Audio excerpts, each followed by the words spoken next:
चर लेंगी तो देख ही सकते हो।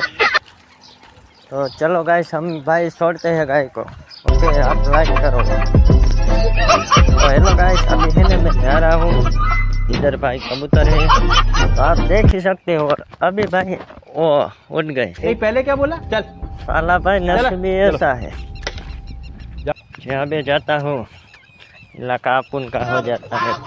तो चलो गाइस अभी गाय के पास चलते हैं। भाई मुझे भी भाई अभी गाय चराने का ऐसा भाई अपन को शौक तो नहीं है, चरा लेते हैं। और भाई अभी है ना मैं सोच रहा हूँ कि भाई कुछ बिजनेस कर लेता हूँ।